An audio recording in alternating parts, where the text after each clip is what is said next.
নমস্কার সুপ্রিয় দর্শক বন্ধুরা, নামের প্রথম অক্ষর দন্তস্ব, তালিবস্য বা এস দিয়ে শুরু হয়ে থাকলে এস নামের মানুষদের ভাগ্যচক্র কীরকম, নামের প্রথম অক্ষর থেকে তাদের রাশিচক্রের সমস্ত সঠিক গণনা এবং 2025 সালের ফেব্রুয়ারি মাসের 12 তারিখ তাদের সঙ্গে যে 5টি বিশেষ ঘটনা ঘটতে চলেছে, আজকের এই ভিডিওতে সেই সম্পর্কে আমি আপনাদের বিস্তারিত জানিয়ে দেব।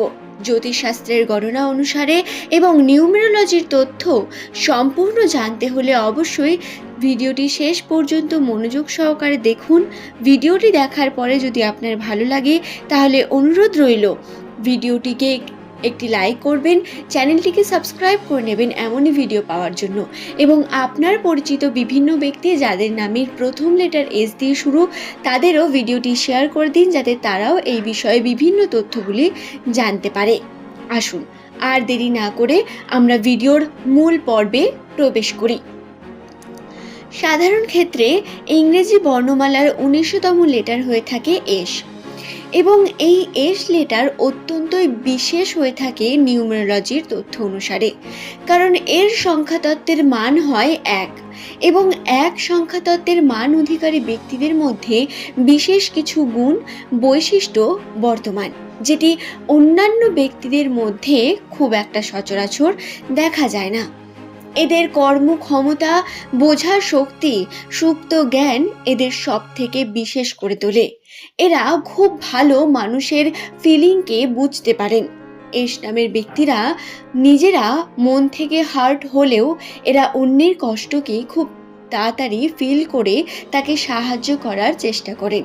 মনের সৎ এবং সাধারণ ক্ষেত্রে কর্মের জন্য পরিশ্রমী প্রকৃতিরই ব্যক্তি হয়ে থাকেন, কিন্তু অলসতা এবং লেজিনেস এদের কর্মকে ডিলে করতে থাকে, অর্থাৎ আজ নয়তো কাল, কাল নয়তো পরশু, এরকম করে এদের কর্মদিনগুলি দিন দিন এরা কিন্তু বাড়িয়ে দেয় এবং এদের সফলতা এটিও লম্বা হয়ে যায় এদের অলসতার কারণে।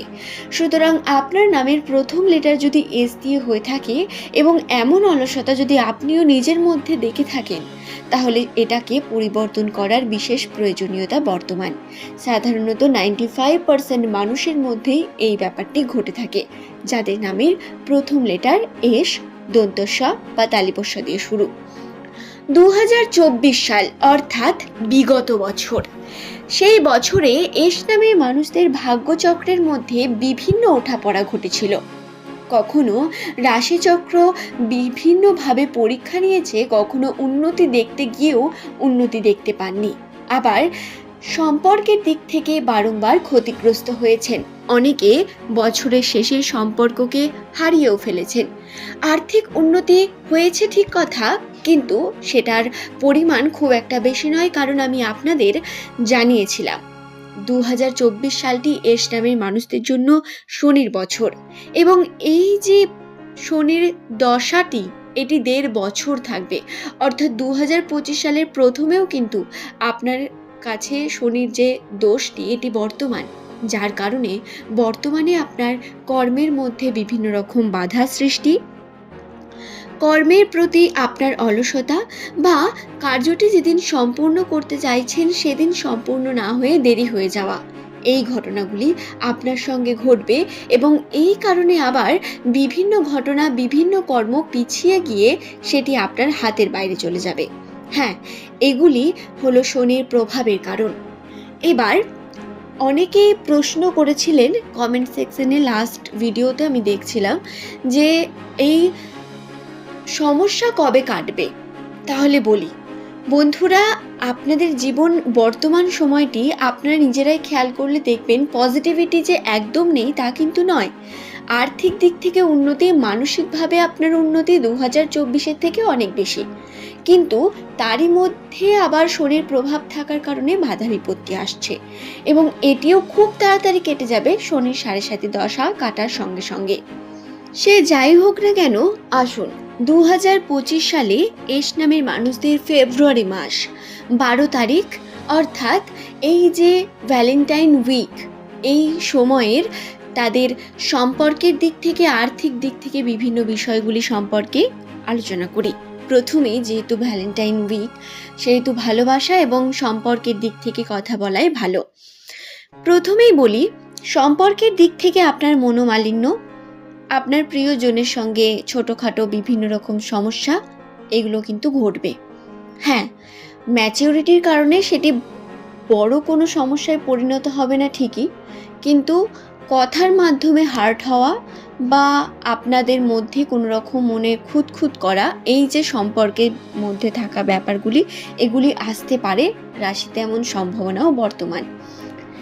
সম্পর্কের দিক থেকে বাড়ির সঙ্গে আপনার পিতৃসূত্রে যে সমস্ত ব্যক্তিরা রয়েছেন তাদের সঙ্গে সম্পর্কের অবনতি ঘটার একটি সম্ভাবনা আছে, কিন্তু আপনার মায়ের সঙ্গে, বোনের সঙ্গে, গৃহের মহিলাদের সঙ্গে আপনার আন্ডারস্ট্যান্ডিং বৃদ্ধি পাবে। এটি এস নামের মানুষদের সঙ্গে বর্তমান সময়ে হবে সম্পর্কের দিক থেকে। এবং আর্থিক দিক থেকে যদি আমরা জানতে চাই, তাহলে অর্থের দিক থেকে অর্থ আপনার প্রচুর পরিমাণ খরচা অলরেডি হয়ে গেছে এবং এখনও কিছুটা হলেও হওয়ার সম্ভাবনা রয়েছে, কিন্তু তার পরিমাণ আস্তে আস্তে কমতে শুরু করবে এবং আপনার পরিকল্পিত ব্যয়ের মাধ্যমে আপনি এটিকে নিয়ন্ত্রণ করতে পারেন। হ্যাঁ, কিন্তু তার জন্য আপনাকে নিজেকে নিয়ন্ত্রণ করতে হবে, ব্যয়কে পরিকল্পনা করতে হবে, তবেই এটি সম্ভব হয়ে উঠবে। আর্থিক উন্নতির দিকে ব্যবসার ক্ষেত্রে বিভিন্নভাবে উন্নতির সম্ভাবনা থাকলেও হাতে টাকা পয়সা একদম থাকবে না, কোনো না কোনোভাবে বেরিয়ে যাবে, সেটি দরকারেই হোক অদরকারেই হোক। হাতে পার্সে টাকা পয়সা আপনি খুব কম দেখতে পাবেন, আপনার কাছে থাকবে না এবং থাকলেও সেটি বেরিয়ে যাবে কোনো না কোনোভাবে। বর্তমান সময়টি আপনাদের জন্য এরকম। 12 তারিখ এস নামের মানুষদের কর্মের ক্ষেত্রে উন্নতির সম্ভাবনা একটা বর্তমান, তবে আর্থিক দিক থেকে সেই উন্নতি আপনার কাছে টাকাকে নিয়ে এসে ধরে রাখবে এমনটা বলবো না, তবে আর্থিক উন্নতি হবে, আপনার কর্মে উন্নতি হবে, এটুকুনি নিশ্চিত। তো বন্ধুরা, কর্মের ক্ষেত্রে এই বিষয়টি কিন্তু অত্যন্ত গুরুত্বপূর্ণ, যেটি আপনাকে দেখতে হবে। এবং মানসিক দিক থেকে আপনার মানসিক চাপ কর্মের জন্য বৃদ্ধি পাবে, কর্মের ক্ষেত্রে কর্মজীবনের উপর আপনার চাপ বৃদ্ধি পাবে, যার কারণে কিন্তু শারীরিক দিকে আপনার নিজের খেয়াল রাখার প্রয়োজনীয়তা রয়েছে। বিশেষ করে জল বেশি করে পান করার প্রয়োজনীয়তা রয়েছে বর্তমানে, নচেত আপনার চন্দ্রের মধ্যে কিন্তু চঞ্চলতা আসতে পারে, যা আপনাকে এবং আপনার রাশিকে দুটিকেই ক্ষতিগ্রস্ত করতে পারে। আশা করছি ভিডিওটি সম্পর্কে আমি আপনাদের বোঝাতে পারলাম। ভিডিওটি ভালো লাগলে একটি লাইক করবেন, চ্যানেলটিকে সাবস্ক্রাইব করে নেবেন এমনই ভিডিও প্রতিনিয়ত পাওয়ার জন্য, এবং নিচের কমেন্ট সেকশনে কমেন্ট করে যান। আজকের ভিডিওর মূল পর্ব এই পর্যন্তই। পরের দিন আবারও নতুন কোনো তথ্য নিয়ে হাজির হয়ে যাব। সকলে সুস্থ থাকুন, ভালো থাকুন। ধন্যবাদ প্রত্যেককে ভিডিওটি দেখার জন্য।